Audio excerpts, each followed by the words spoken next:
fighting crime and trying to help is a good thing always. Okay. Not necessarily. I mean, I would agree that DC is the crime capital of the country. Absolutely. Like murder rates in America, it's like 6 in 100,000. DC, it's in the 20s. Like that's not disputable. The question is, does the president, which these people did not vote for, they voted against him overwhelmingly, demonstrably.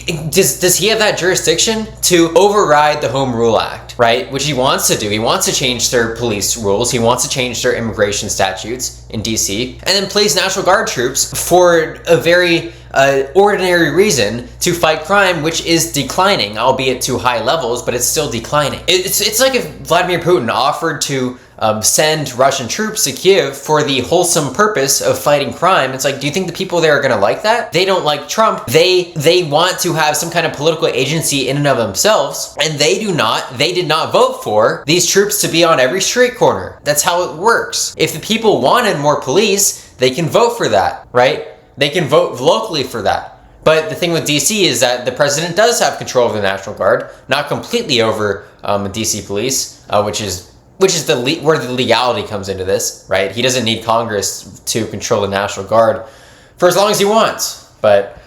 Okay.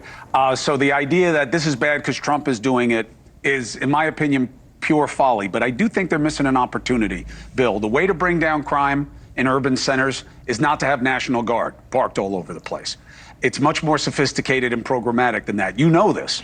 I would imagine so does the president, but he's doing it this way. Why? And this is actually a good experiment to see if deterrence does work, if it is brought to this like extreme extent.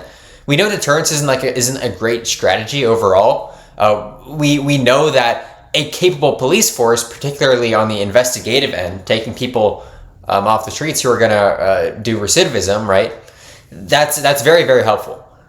But I do not see how having more troops, depending on the scale, like if there's truly eyes on every street, that'll probably do something.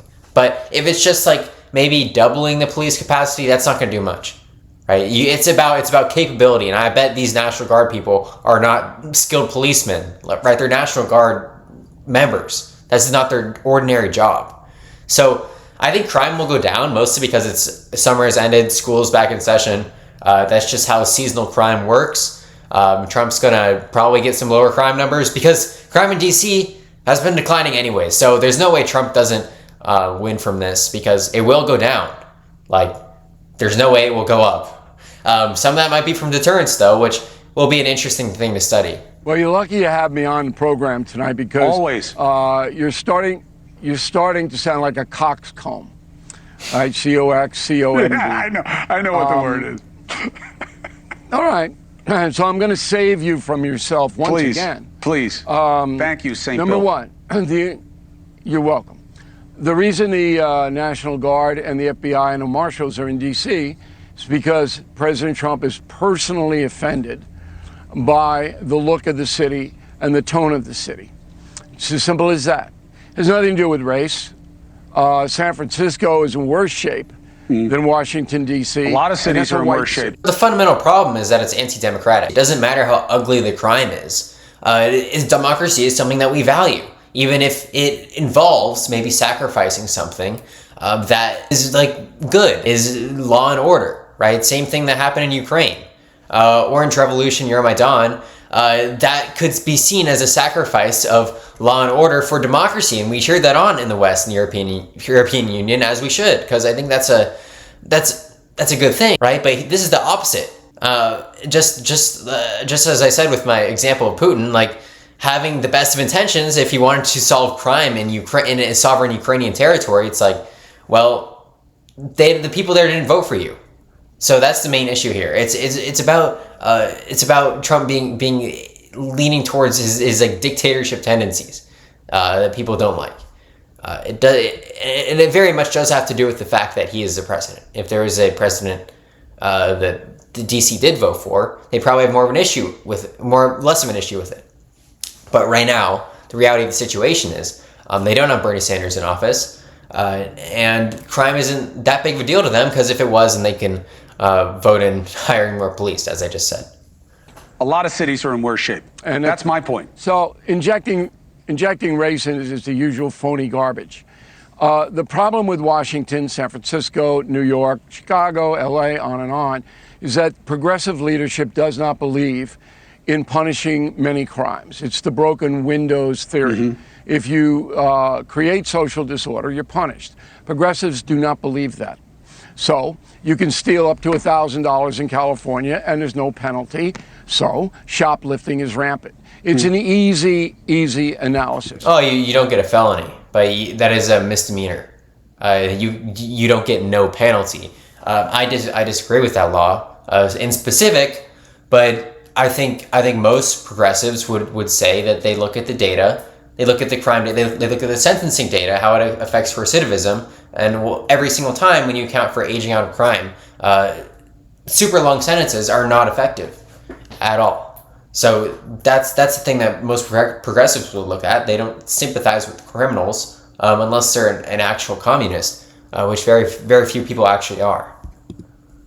And you cite Governor Moore, and we're like in Maryland, but you cannot walk in many Baltimore neighborhoods. The drug addiction level is through the roof. That has not improved.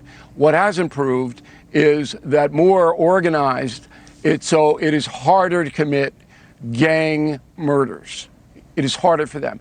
Now you go back to D.C. and that's exactly what's happening there. So Trump is actually emulating Governor Moore. The Guard and the other people are a blanket of protection. That means that the real bad guys won't come out anymore because, as you just heard, the head of the marshal said, we got 75 guns in a few days. So if you come out with a gun, we're going to get it. So they're not going to come out with guns, Cuomo. This is not brain surgery. Listen, I don't have any problem with that. I disagree with three things. And then I want to move on to the other, even bigger opportunity for change in this country. One, that it has nothing to do with race. Of course it does. Why? Because we confuse... We don't really identify mental health as the energy that it deserves. And I think I can speak... Look, I gave you your take. Here's mine. We confuse criminality with race all the time in this country. I love watching people on the right. This new thing I keep hearing: black people commit more crime. Why? And what kind of crime? And in what are the circumstances? And what changes it? That's the conversation to have. We're not having it, but this works politically for the president. It is a racial thing, but less insofar as, you know, some genetic predisposition to commit crime or how the police act. Even like from a leftward perspective, like I don't think that's that big of a deal. It's just socioeconomic things. You know, how much funding their school gets. These are you know, if they're starving or not. Like if your school has air conditioning or not. How poor is their neighborhood? Like all these things. How poor are their parents? Do they have parents? Like these are all very like predictive things when it comes to crime, and police and sentencing and investigation and having capable police are all functional tools that you can use to address crime, but infinitely smaller than all those other aspects, which is where the defund the police thing comes from. Not necessarily that we should make police incapable, but more so that there are other better ways to address crime. And also, you cannot run away from the fact that crime is down in D.C. in measurable ways, more than most urban centers over the same period in the last 3 years. And there are reasons for that that have nothing to do with the National Guard. Now, the second thing. Wait. All right, go ahead. Crime is down everywhere, to be fair. But D.C. crime is still very, very high. I don't know of another city off the top of my head that has a higher crime rate. There might be a few. But DC is very, very much in the top as far as homicides go. And their carjackings are also, they haven't even fallen that much. Whoa, Go ahead. You sound like General Westmoreland. That's who you are tonight. In addition to being a coxcomb, you're General Westmoreland. So a coxcomb. That's exactly the same argument. Do you know what a coxcomb is? Not the dandy thing. Yeah, do you know where it comes from? You it. Do you know where it comes from? I don't know the origin of the word, but the I know what etymology it of it is it is a jester's hat, a coxcomb. Is that what you're saying? What my hair looks like? Jester's hat. There you go. Now let me make that Westmoreland point because it's very quick. Go ahead. Westmoreland in Vietnam, which when it was going south fast, his people just come out every week and say, hey, U.S. casualties are down, Viet Cong and North Vietnamese are up. That was a game. They played a stat game. Yeah, and they of lied. course, it was ridiculous because they were losing. Yeah. No, they didn't lie. The books weren't cooked, but it didn't matter. It didn't because the disorder that was taking place in South Vietnam was on the rise. So you can disguise that by crime stats. There is disorder in the nation's capital. It offends Trump. Trump has the power to reverse it. He will reverse it.